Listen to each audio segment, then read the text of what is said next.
we do need a better way to communicate. How many people in here have heard that 50% of marriages end in divorce? That's true. It's not just something you hear on the street. That is a true statistic. But we want to talk about it a little bit, maybe debunk it and explain it, because we want it to be applicable instead of just terrifying. I can't tell you how many friends I have that when they hear that, I should say growing up before I got married and friends started getting married, but when I was younger, how many people thought, why would I ever get married if half of marriages end in divorce anyway? And so we want to talk about this, and we think it's important to understand. We're going to do a little demonstration about U.S. marriages and how this statistic is calculated.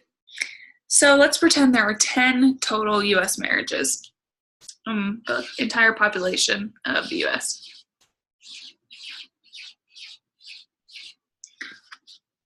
Marriages.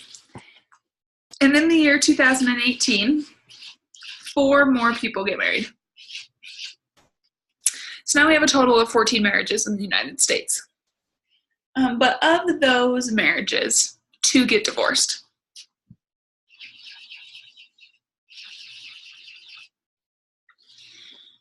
That would mean that 50% of marriages end in divorce.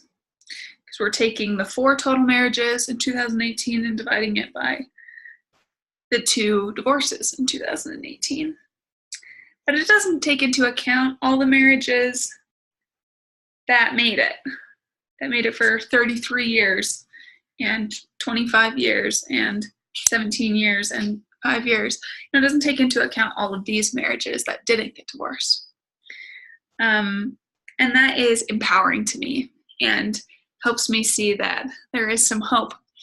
But the way this statistic is calculated is still really helpful and beneficial because it can show us the trajectory of divorce over time. And so, for example, between 1950 and 1980, divorce rates kind of skyrocketed. If you can imagine a 1950s TV show like I Love Lucy,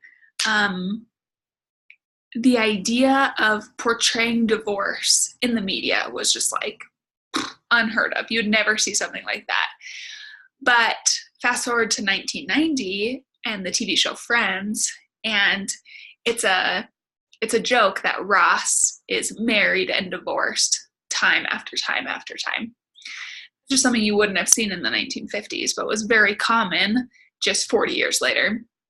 And so the statistic shows us this pattern and the wave of divorce longitudinally.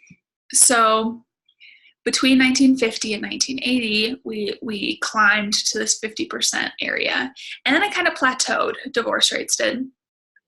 But since then, it's declined even a little bit, just a tiny bit, based on a study done examining the reasons behind this fluctuation in divorce rate. It was found that the rising age of first marriages in females specifically was the strongest correlating factor. So women in 1950 might have married when they were around 19 or 20 years old, whereas as a whole in society, the marriage age among females has risen to the late 20s. And that has been the leading factor for this fall in divorce rate that we've seen recently. It's pretty interesting, don't you think?